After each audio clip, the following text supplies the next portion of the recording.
We're taking a look at how Mathieu van der Poel almost crashed while sprinting on his road bike, and I will break it down because it was avoidable, and I want to explain the context going into how this crash actually took place, or almost took place. Thank God he didn't crash. So we're going to be breaking it down. So first and foremost, this is Mathieu van der Poel. If we see here, we have the rainbow bands, we have the mullet, and we have his team colors. So this is Mathieu van der Poel. He's most likely in Spain doing some base kilometer training, and we can see from here, this is his bike. So a lot of kilometers are on this bike. Now for context, reason why I explained that is that this chain potentially is very worn, so going into a max sprint could not be maybe the smartest thing, especially when I explain how he got into that max sprint that led to this potential crash that he avoided. So in terms of context, he is rocking with some other pros. There's actually Julian Alaphilippe behind him, and then these are Continental pros. So I think in terms of, you know, you're in Spain, you're training, and not just one, two world champions come with you on a training ride, and then you can potentially, you know, for some fun, go against Mathieu van der Poel in a sprint and film it and have it for memories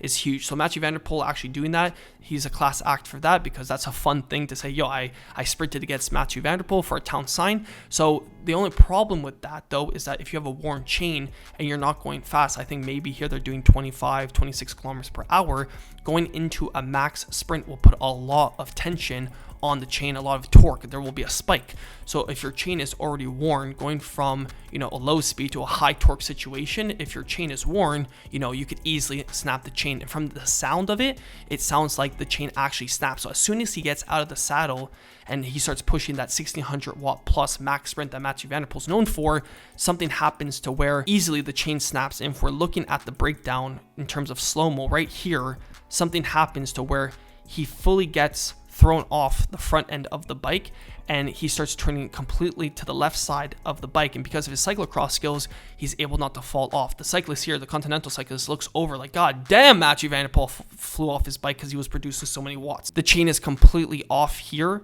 off the chain rings, and then here there's just a whole situation going on where the chain most likely broke, because I don't even see it connected on the front part. So right here you only see the chain on the top part going around the cassette. So definitely the chain snapped, unfortunately. As I mentioned, Julian Alaphilippe is behind you. The fact that his hands still stayed on the drops while basically going sideways is because of his cyclocross foundation, just knowing that when you get off balance, you got to keep your hands on the bars.